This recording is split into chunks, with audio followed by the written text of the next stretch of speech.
ये presentation amazing facts के मित्रों के द्वारा लाया जा रहा है।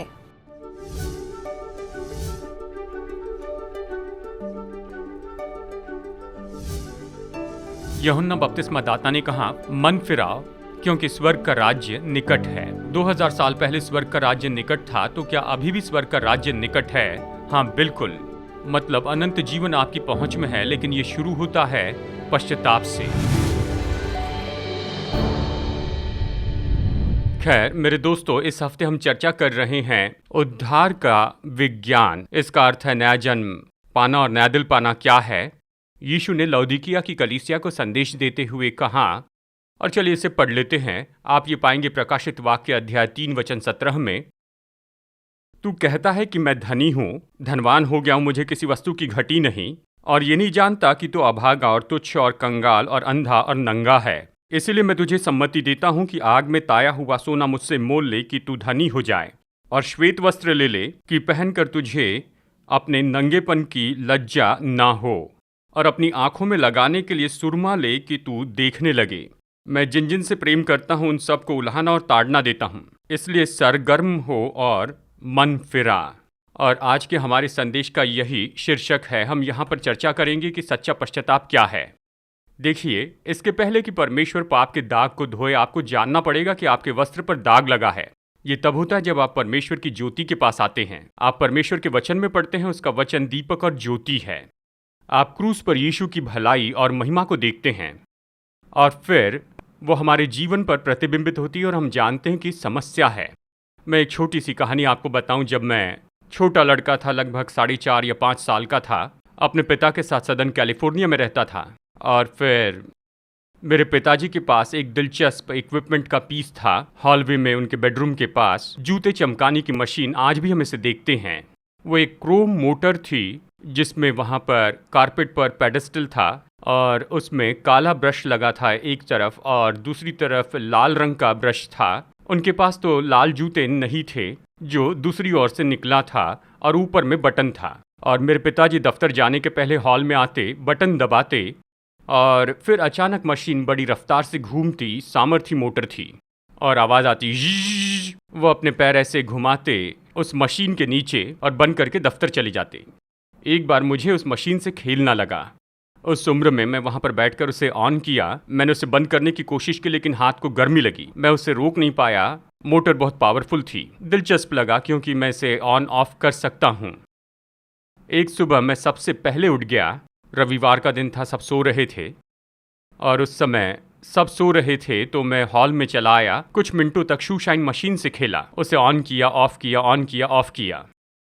और फिर जाना ये केवल ऑन ऑफ करने के लिए नहीं बनी, ये बनी है कि जूतों को चमकाएं। मैं पिताजी को खुश करूंगा, मैं उनके जूतों को चमकाऊंगा।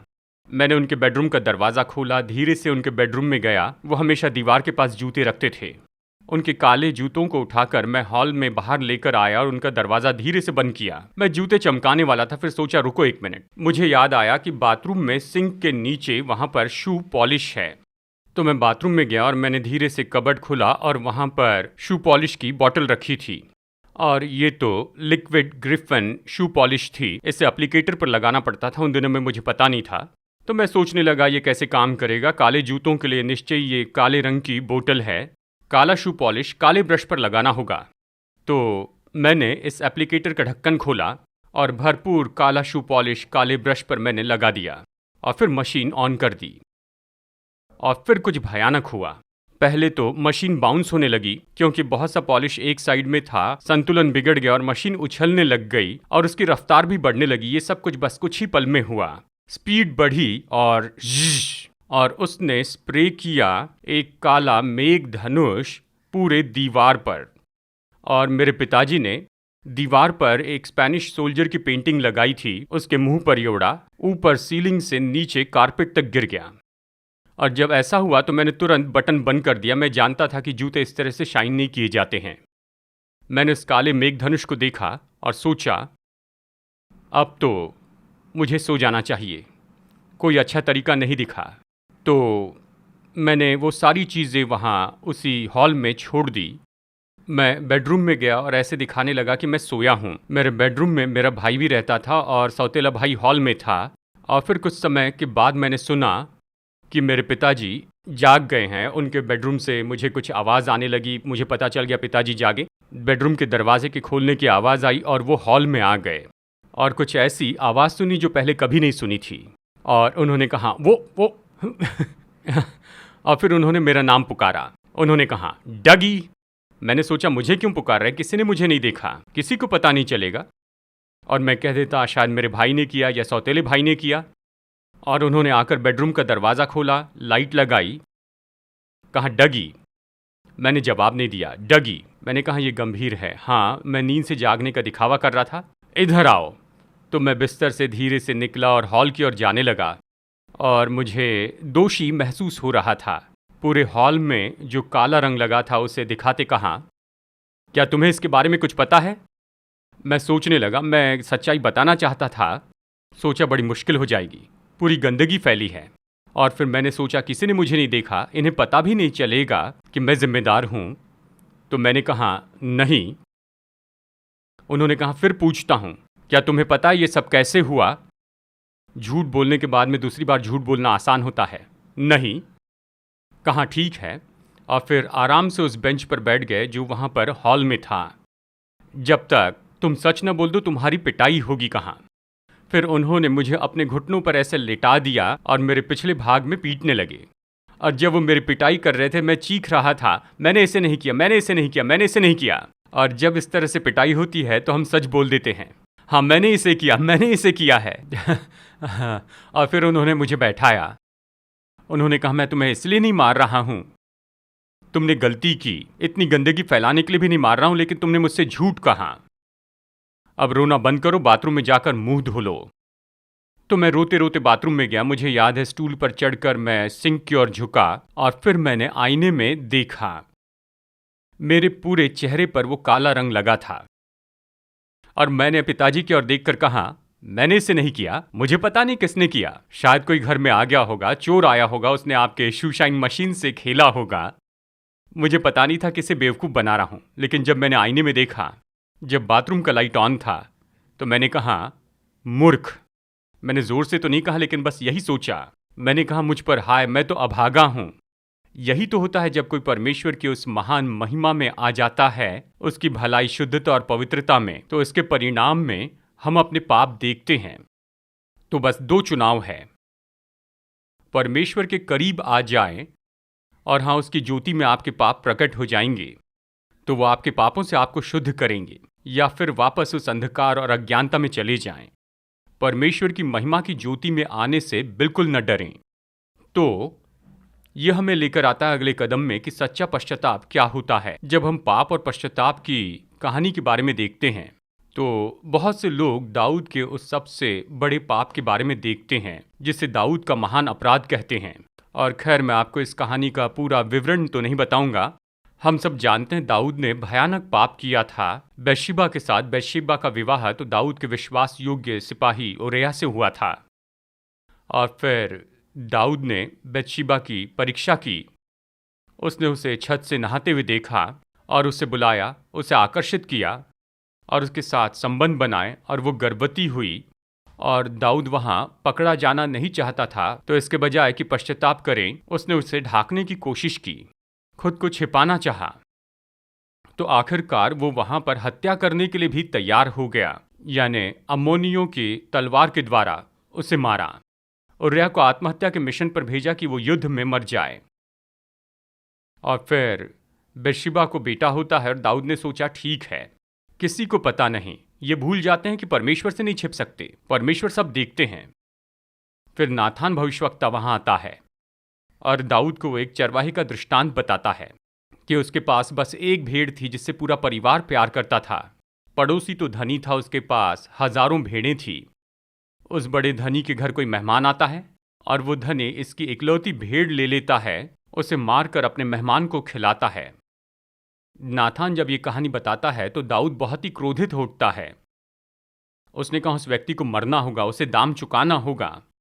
और इसके पहले कि दाऊद शांत हो जाए, नाथान ने कहा वो तू ही है। और वो बताता है कि दाऊद ने क्या किया है। आप इसके बारे में पढ़ सकते हैं। दूसरे शमूएल में दाऊद का पाप बताया गया है। जब दाऊद ने पाप किया, ये कहता है दूसरा शमूएल 11 में, यहाँ वचन 27 देखिए। उस काम से जो दाऊद ने किया था यहोवा क्रोधित हुआ, उसने पश्चाताप नहीं किया। आखिरकार उसके पाप के बारे में उसे कायल करके सामना करना था। भविष्यवक्ता नातान ये कहानी बताने के बाद कहता है, तू वो मनुष्य है, तू वो व्यक्ति, उरिया की एक पत्नी थी, तूने उसकी पत्नी छीन ली, तेरे पास बहुत सी स्त्रियां थी और फिर तूने उसकी हत्या की। अगर इसके बारे में सोचे तो दाऊद ने बहुत ही भयानक पाप किया था। दूसरा शमूएल 12:9 कहता है, उरिया को तूने तलवार से घात किया, हित्ती उरिया को तूने तलवार से घात किया और उसकी पत्नी को अपनी कर लिया और उरिया को अम्मोनियों की तलवार से मरवा डाला है। और फिर दाऊद के लिए भयानक दंड आया और इसके कारण आखिरकार दाऊद ने जब ये सुना, वचन 13 में वो कहता है, मैंने पाप किया है। दाऊद ने जो भी किया पूरे दिल से किया था। चर्च में बहुत से लोग दाऊद जैसे पाप करना चाहते लेकिन उसके जैसे पश्चाताप नहीं करना चाहते हैं। जब दाऊद को उसके पाप के लिए कायल किया गया तो उसने कहा, मुझ पर हाय, मैंने पाप किया है, और फिर वो जमीन पर बैठ जाता है। दाऊद और बतशेबा का जो बेटा था वो बहुत बीमार हो जाता है। दाऊद जमीन पर बैठकर पश्चाताप करता है, प्रार्थना करता है 7 दिनों तक। यानी बहुत से लोग दाऊद जैसे पाप करना चाहते लेकिन उसके जैसे पश्चाताप नहीं चाहते। उसने अंगीकार किया, अपने पाप से पश्चाताप किया, और मैंने आपको बताया था पश्चाताप तो बहुत ही मुश्किल होता है लेकिन ये एक बहुत सुंदर बात की ओर लाता है। इस समय अगर देखिए आपके पास बाइबल है तो देखिए भजन संहिता 51 में। अब बहुत से लोग चर्च सर्विस में बाइबल का उपयोग करते हैं। आपके पास में बाइबल होगी, आप भजन 51 में देखिए, यहाँ पर परिचय में ये कहता है, प्रधान बजाने वाले के लिए दाऊद का भजन। जब नातान नबी उसके पास इसलिए आया कि वो बतशेबा के पास गया था। जब दाऊद ने कहा मैंने पाप किया, ये उसके बाद की बात है। उसने कहा, हे परमेश्वर, अपनी करुणा के अनुसार मुझ पर अनुग्रह कर, अपनी बड़ी दया के अनुसार मेरे अपराधों को मिटा दे, उसने कहा। फिर कहता है, मुझे भली भांति धोकर मेरा अधर्म दूर कर। वो इसे अधर्म कहता है, पाप कहता है, वो छिपाता नहीं है, वो पूरी तरह से बताता है कि उसने क्या किया है। मैं तो अपने अपराधों को जानता हूँ, मेरा पाप नित्य मेरी दृष्टि में रहता है। मैंने केवल तेरे ही विरुद्ध पाप किया है, क्योंकि सारे पाप तो निश्चय ही परमेश्वर के ही विरुद्ध में है, क्योंकि वो तो सृष्टि करता है, उसकी व्यवस्था उसने तोड़ी थी। तो उसने ये प्रार्थना क्यों की थी, यहाँ पर मैं पूरा भजन तो नहीं पढ़ूंगा। कहता है, मुझे हर्ष और आनंद की बातें सुना, जिससे जो हड्डियां तूने तोड़ डाली हैं वे मगन हो जाएं। पश्चाताप का उद्देश्य यही है कि आपको काफ़ी समय तक बुरा महसूस करवाए ताकि आप जीवन का आनंद उठा सके। परमेश्वर नहीं चाहते कि हम हमेशा दुख में पड़े रहें, लेकिन वो चाहते हैं कि हम खुद को नम्र करें ताकि वो हमें उठा सके। अपना मुख मेरे पापों की ओर से फेर ले और मेरे सारे अधर्म के कामों को मिटा डाल। फिर वचन 10 कहता है, मेरे अंदर शुद्ध मन उत्पन्न कर। हम इस सीरीज के बाद यही देखेंगे, नया हृदय। ये परमेश्वर की आत्मा के द्वारा हमारे लिए अद्भुत काम है। नया हृदय चाहिए तो अपने पापों के बारे में पश्चाताप कीजिए, और मैं पश्चाताप के बारे में और भी बताऊंगा। मेरे अंदर शुद्ध आत्मा उत्पन्न कर, मेरे भीतर स्थिर आत्मा नए सिरे से उत्पन्न कर। मुझे अपने सामने से निकाल न दे। पवित्र आत्मा को शोकित करना कितने दुख की बात है, और अपने पवित्र आत्मा को मुझसे अलग न कर। उद्धार का हर्ष मुझे फिर से दे। हर्ष यानी ये परमेश्वर का आनंद है, उसके पहले पश्चाताप आना चाहिए। अपने किए हुए उद्धार का हर्ष मुझे फिर से दे। और फिर देखिए वचन 14 में, मैं जय जयकार करने पाऊंगा। कुछ लोग चर्च में जाकर गाते भी नहीं है, गाने के लिए कुछ नहीं, क्योंकि वो पाप में जी रहे हैं। उन्हें पाप से पश्चाताप करना है, प्रभु का आनंद पाना है, और तब वो गीत गाएंगे। क्या आप जानते हैं छुटकारे का गीत क्या है?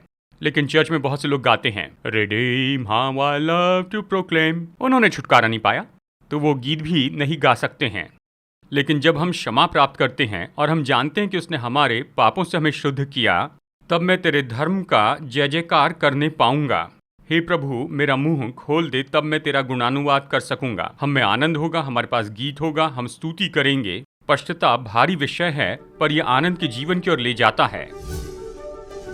तो कहीं मत जाइए दोस्तों, बस कुछ ही पल में आज के बाकी के प्रेजेंटेशन को लेकर हम लौट आएंगे। अमेजिंग फैक्ट आपको मुफ्त का उपहार भेजना चाहता है। यहाँ भारत में आपके घर में अपनी फ्री कॉपी मंगवाने के लिए स्क्रीन के नंबर पर फोन कीजिए या वेब एड्रेस पर जाइए, और इस अद्भुत स्रोत को पढ़ने के बाद में अवश्य ही इसे अपने दोस्तों को शेयर कीजिए। तो चलिए आज के प्रेजेंटेशन में हम लौट चलते हैं और परमेश्वर के वचन से और भी कुछ अद्भुत फैक्ट सीखते हैं। जब हम पश्चाताप के बारे में कह रहे हैं, पता नहीं इन दिनों में इस पर संदेश क्यों नहीं दिया जाता है। बाइबल की शुरुआत पश्चाताप से है। यानी खास करके नया नियम। आप देखिए मत्ती अध्याय 3 वचन 1 में, उन दिनों में यूहन्ना बपतिस्मा देने वाला आकर यहूदिया के जंगल में प्रचार करने लगा। तो सबसे पहली बात यूहन्ना ने कही, मन फिराओ क्योंकि स्वर्ग का राज्य निकट आ गया है। देखिए पश्चाताप की आज्ञा दी गई है। मन फिराओ क्योंकि स्वर्ग का राज्य निकट है। केवल यूहन्ना बपतिस्मा दाता ही नहीं, लेकिन जब यीशु ने प्रचार शुरू किया, मत्ती अध्याय 4 वचन 17 देखिए, उस समय से यीशु ने प्रचार करना और ये कहना आरंभ किया, बस वही शब्द, मन फिराओ क्योंकि स्वर्ग का राज्य निकट आया है। 2000 साल पहले परमेश्वर का राज्य निकट था, तो क्या अभी परमेश्वर का राज्य अभी निकट है? बिल्कुल है। मतलब अनंत जीवन आपकी पहुंच में है, लेकिन ये पश्चाताप से शुरू होता है। परमेश्वर की भलाई देखने के बाद ये होता है। प्रेरित 17 वचन 30। इसलिए परमेश्वर ने अज्ञान के समयों पर ध्यान नहीं दिया है, पर अब हर जगह सब मनुष्यों यानी स्त्री और पुरुषों को मन फिराने की आज्ञा देता है। सबसे खतरनाक बात है कि लोग परमेश्वर के सामने अपनी सही दशा को नहीं समझते हैं, और बहुत से मसीह विश्वासी लोग केवल धार्मिक विधि में से जाते हैं, लेकिन उनके पास नया हृदय नहीं है, और ये पश्चाताप से शुरू होता है। यीशु ने आज्ञा दी कि तुम मन फिराओ। तो पश्चाताप केवल एक आज्ञा ही नहीं, लेकिन ये बुलाहट भी है। लूका अध्याय 5 वचन 32, यीशु ने कहा, मैं धर्मियों को नहीं परंतु पापियों को मन फिराने के लिए बुलाने आया हूँ। यीशु क्यों आए थे? मैं पापियों को बुलाने के लिए आया हूँ। लोग सोचते हैं कि वो धर्मी है तो वो सुनते नहीं हैं। शास्त्री फरीसियों के जैसे आज बहुत से विश्वासी गुनगुने हो गए हैं। हमारे पास अपने बारे में ज्ञान नहीं है। निकोदेमुस यीशु के पास में आया। वो इस्राएल में एक शिक्षक था। हर कोई चाहता था कि वो उनके चर्च में स्टाफ हो या चर्च में एल्डर बने। अच्छा, नैतिक और उदार व्यक्ति था। यीशु ने कहा, तुम्हें नया जन्म पाना होगा। वैसे बहुत से लोगों को दर्शाता है जो मसीहत की बहुत सी विधियों से जाते लेकिन नया जन्म नहीं पाए हैं। मसीह ने कहा, मैं तुम्हें पश्चाताप के लिए बुलाता हूँ, पाप के लिए दुख करें। पश्चाताप केवल एक बुलाहट ही नहीं, ये तो उद्धार के लिए एक शर्त है, यानी इसका होना जरूरी है। लूका अध्याय 13 में यीशु ने स्पष्ट कहा है, उसने कहा, परंतु यदि तुम मन न फिराओगे तो तुम सब भी इसी रीति से नष्ट होंगे। सब यानी सब, सभी को पश्चाताप करना है, नहीं तो नष्ट होंगे। यानी पश्चाताप तो उद्धार के लिए एक शर्त है। दूसरा पत्रस 3:9, परमेश्वर नहीं चाहता कि कोई नष्ट हो, वरन ये कि सबको मन फिराव का अवसर मिले। वो चाहते हैं कि हम उद्धार पाए। प्रभु हमें इस अनुभव के लिए बुला रहे हैं कि अपने पापों के लिए हम खेद करें और फिर जाएं। प्रेरितों के काम 2:37 में आप पढ़ सकते हैं। पतरस पेंटिकॉस्ट के दिन प्रचार करता है और उसके बाद वो लोगों के सामने प्रभु का प्रचार करता है। परमेश्वर की भलाई वो दिखाता है। वो जानते हैं कि उन्होंने अपने उद्धारक के साथ क्या किया, और वो बहुत दुखी होते हैं। उनके हृदय छिद जाते हैं और वो पूछते हैं, भाइयों हम क्या करें? तो पतरस कहता है, मन फिराओ और तुम में से हर एक अपने अपने पापों की क्षमा के लिए यीशु मसीह के नाम में बपतिस्मा ले। बपतिस्मा यहाँ पर आता है यानी पापों को छोड़ देने के बाद तो तुम पवित्र आत्मा का दान पाओगे। नया हृदय पाने के लिए आत्मा से भरना जरूरी है। उसके पहले क्या आता है? पापों के लिए पश्चाताप। दाऊद ने कहा, अपना पवित्र आत्मा हमसे दूर न कर। उसके पहले क्या होता है? वो पश्चाताप करता है। तो दोस्तों ये शर्त है, इसलिए नहीं कि केवल हम नष्ट न हो, पर आत्मा से भरे जाने के लिए हमें अपने पापों से शुद्ध होना है। परमेश्वर हमें तब तक शुद्ध नहीं कर सकते जब तक हम उसके सामने अपने पापों को मान न ले और उससे पश्चाताप करें। तो सबसे पहले पश्चाताप आता है और फिर पवित्र आत्मा आता है। पश्चाताप के बारे में चौथा पॉइंट ये है, पश्चाताप तो एक कायलता है। देखिए रोमियो 2:4, तो उसकी कृपा और सहनशीलता और धीरज रूपी धन को तुच्छ जानता है। क्या ये नहीं समझता कि परमेश्वर की कृपा तुझे मन फिराने को सिखाती है? जितना ज़्यादा हम यीशु के साथ समय बिताते हैं, इसे कैसे करते हैं? आप उसके जीवन को उसके वचन में देखते हैं, और आप इसे करते हैं प्रार्थना में। जैसे आप उसके साथ संगति रखते हैं, वो वचन के द्वारा आपसे बात करते हैं। जितना ज़्यादा उसके साथ समय बिताएंगे, उतना ज़्यादा आप उसके स्वरूप में बदलते चले जाएंगे, और आप पाएंगे कि ये पश्चाताप केवल एक ही बार नहीं होता है। प्रभु के पास आने पर यह बड़े रूप में होता है, लेकिन कई बार होता है। जैसे हमने कहा कि प्रतिदिन हमें मरना होगा। जब भी हम पाप करते हैं तो आप निराश मत होइए कि आप गिर गए हैं। आप उसके लिए पश्चाताप कीजिए, उठ खड़े हो जाइए, प्रभु के साथ फिर चलने लगिए। तो ये हमारे उद्धार के लिए एक शर्त है। और देखिए, पश्चाताप कायलता लाता है। प्रेरितों के काम 5:31 बाइबल हमें बताती है, उसी को परमेश्वर ने प्रभु और उद्धारकर्ता ठहराकर अपने दाहिने हाथ पर उच्च कर दिया कि वो इसराइलियों को मन फिराव की शक्ति और पापों की क्षमा प्रदान करें। प्रभु उपलब्ध किए बिना आपको कुछ करने के लिए नहीं कहेंगे और प्रभु पवित्र आत्मा के द्वारा ये कायलता वरदान के रूप में देंगे। पवित्र आत्मा सांत्वना और कायलता के लिए आता है। पवित्र आत्मा ने लोगों को कायल किया, तब उन्होंने कहा कि भाइयों अब हमें क्या करना चाहिए। प्रेरितों के काम 11:18 में भी हम पढ़ते हैं, और वे परमेश्वर की बढ़ाई करके कहने लगे, तब तो परमेश्वर ने अन्य जातियों को भी जीवन के लिए मन फिराव का दान दिया है। अनंत जीवन चाहते हैं तो निश्चय उसके पहले पश्चाताप होना ही चाहिए, और ये पवित्र आत्मा के द्वारा दान के रूप में आता है। तो पास्टर डग, आप चाहते हैं कि अपने पापों के लिए बुरा महसूस करें। हाँ, परमेश्वर यही चाहते हैं। आप पाप करके उसके बारे में अच्छा महसूस मत कीजिए। लोग कहते हैं मैं पाप छोड़ नहीं सकता। आप छोड़ सकते हैं, आपको बस प्रेरणा की ज़रूरत है। परमेश्वर के लिए सब कुछ संभव है। आप जो नहीं कर सकते वो परमेश्वर आपको करने के लिए नहीं कहेंगे। अनुग्रह के बारे में इतना कुछ कहा गया है कि लोग विजय के बारे में देखते ही नहीं। हम परमेश्वर की सामर्थ को कम समझते हैं, और हमें इच्छा की सामर्थ में काम करना है कि अपना हृदय परमेश्वर को दे दें। मेरे दादाजी 50 साल तक सिगरेट पीते रहे। वो इंडस्ट्रियल स्टैंड सिगरेट पीते थे, नाम था मक्की स्ट्राइक्स, और उन्होंने उसे छोड़ने की कोशिश की। मेरी दादी परेशान हो जाती थी। वो पेट की छोटी समस्या के लिए हॉस्पिटल में गए और वहाँ पर बेड पर थे।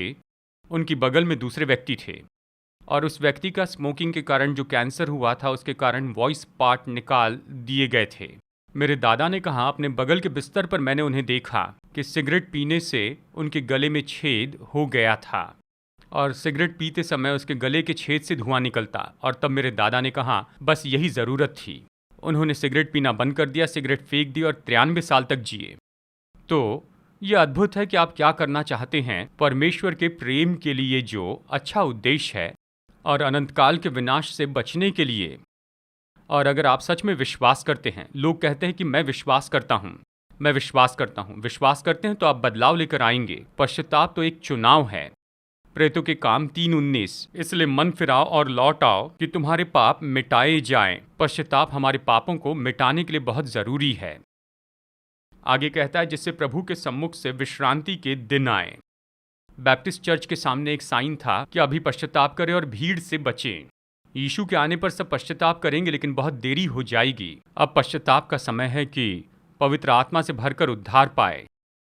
मरकुस 1:15 में यीशु ने कहा, समय पूरा हुआ है और परमेश्वर का राज्य निकट आ गया है। मन फिराओ और सुसमाचार पर विश्वास करो। पश्चाताप करने का आप चुनाव कर सकते हैं। परमेश्वर हमें योग्य बनाने के लिए अपना आत्मा देता है। चुनाव आपका है, वो जबरदस्ती नहीं करते। सुसमाचार पर विश्वास का आपने चुनाव किया, वैसे ही मन फिराए और विश्वास करे। ये दोनों एक साथ चलते हैं। आप कहेंगे, भाई डग, सुसमाचार पर विश्वास है लेकिन पापों से न फिरे, तो मैं सोचूंगा आप कितना विश्वास करते हैं। अगर मैं आपसे कहूं आप जहां खड़े हैं वहां पर अभी 15 सेकंड में बिजली गिरने वाली है, आप कहेंगे मैं विश्वास करता हूं लेकिन हटेंगे नहीं, तो विश्वास नहीं है। अगर सच में विश्वास करते हैं कि जहां पर बैठे या खड़े हैं वहां पर बिजली गिरेगी 15 सेकंड में, तो आप वहां से हट जाएंगे, आप कुछ करेंगे। अगर सुसमाचार पर विश्वास करते हैं तो फिर उसके बारे में आप कुछ करना चाहेंगे। A.W. टोजर ने इस बात के बारे में एक दिलचस्प वाक्य कहा, हमें अपनी स्वतंत्र इच्छा से पश्चाताप करके प्रभु यीशु मसीह के ऊपर विश्वास करना है। बाइबल इसके बारे में सिखाती है, और ये अनुभव तो निश्चय बहुत ही सामर्थी है। पश्चाताप में और ज़्यादा क्रांति जुड़ी है। जो गलत काम है वो तो मनुष्यों ने किए हैं, और मनुष्य ही उसे सुधार सकता है। उदाहरण के लिए झूठ बोलना मनुष्य का काम है, और उसे पूरी तरह से इसकी जिम्मेदारी उठानी ही चाहिए। जब पश्चाताप करेगा तो झूठ बोलना बंद करेगा। परमेश्वर उसके लिए इसे बंद नहीं करेंगे, वो खुद इसे बंद करता है। परमेश्वर हमारे लिए पश्चाताप नहीं कर सकते हैं। ये हमारा परिश्रम है, हमारा चुनाव है कि उसके अनुग्रह को बढ़ाकर बताएं, ताकि हम सच्चाई को बता सके कि पश्चाताप के परिणाम दिखाएं। बहुत से लोग मानते हैं, ये बताते हैं कि पश्चाताप तो परमेश्वर का काम है, लेकिन ये एक बहुत बड़ी गलती है, और मसीह लोग निश्चय ही इसके लिए खुद जिम्मेदार होते हैं। आपको कुछ नहीं करना, बस हो गया है। यानी ये कहता है कि पश्चाताप का जो फल है वो तो दिखाई देना चाहिए, और पश्चाताप तो खेद करना है। मैं ये कह रहा हूँ, पश्चाताप पाप के लिए दुखी होना है, क्योंकि ये तो दिल की बात है। हम जानते हैं हमने प्रभु को दुखी किया है। वो हमसे इतना प्रेम करते हैं कि अपना बेटा दिया, उसने दुख उठाया और वो मरे, और हमारे हृदय उस चूंगी लेने वाले के समान है जो भवन में गया। फरीसी के जैसे उसने प्रार्थना नहीं की, प्रभु की भलाई के लिए धन्यवाद, वो गुनगुना है। वो चुंगी लेने वाला छाती पीटता है, कहता है प्रभु मुझ पापी पर तू दया कर। पतरस ने जब यीशु को मार खाते हुए देखा और उसने यीशु का इनकार किया और फिर जब पतरस बाहर गया तो वो फूट फूट कर रोया। मार्टिन लूथर ने कहा परमेश्वर शून्य से बनाते हैं, तो जब तक हम शून्य न हो जाए वो कुछ भी नहीं कर सकते हैं। हमें खुद को नम्र करना, अपना क्रूस उठाना है और वो आपको नई सृष्टि बनाएंगे। मैं आपको न्योता देता हूं कि यूहन्ना बपतिस्मा दाता और यीशु ने जो कहा, मन फिराएं और विश्वास करें। क्या आपके बच्चों को मज़ा करना पसंद है? मुझे तो है। अमेजिंग फैक्ट्स का amazing adventures kids Bible guide बहुत ही सरल है। इसमें मेरे लिए बाइबल के बहुत से लेसन्स बहुत दिलचस्प बनाए हैं। ये तो बहुत ही अलग अलग रंग के हैं और इसी के साथ इसमें बहुत से पजल्स हैं, बहुत से क्विज भी हैं जिससे पढ़ने में मज़ा आता है, जैसे दानव को मारना, जान बचाने वाला जहाज़, समुंदर की यात्रा, कब्रिस्तान में सीटी बजाना। बाइबल के 10 पार्ट हैं। मैंने इससे बहुत कुछ सीखा है। इससे मैंने साहस के बारे में बहुत कुछ सीखा है। मैंने इससे बहुत कुछ सीखा है। इससे ये केवल इंग्लिश में उपलब्ध है। आज ही अपने बच्चों के लिए अमेजिंग फैक्ट्स का ये पूरा सेट मंगाइए। हमसे संपर्क कीजिए।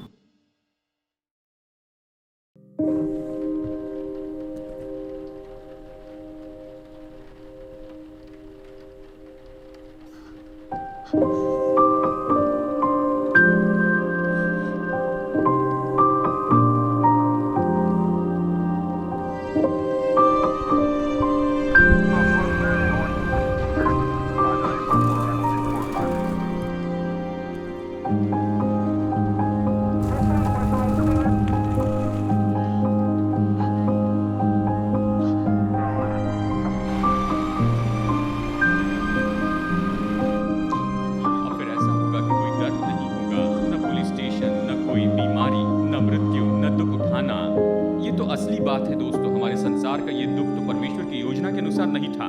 वो सब कुछ अपनी असली योजना में वापस लेकर आएगा। धन्य है जो मन के दीन है, वो स्वर्ग के राज्य के वारिस होंगे। क्योंकि मैं भूखा था और तुमने मुझे खाने के लिए दिया। मेरे इन छोटे से छोटे भाइयों के लिए तुमने जो कुछ भी किया है वो तुमने मेरे लिए किया है।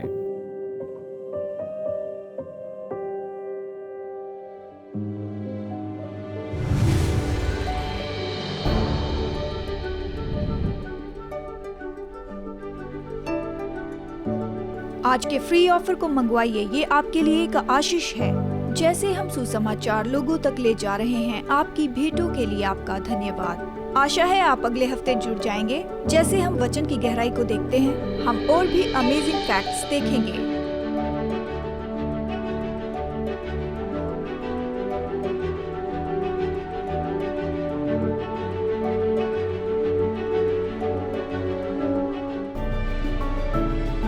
ये प्रेजेंटेशन अमेजिंग फैक्ट्स के मित्रों के द्वारा लाया गया।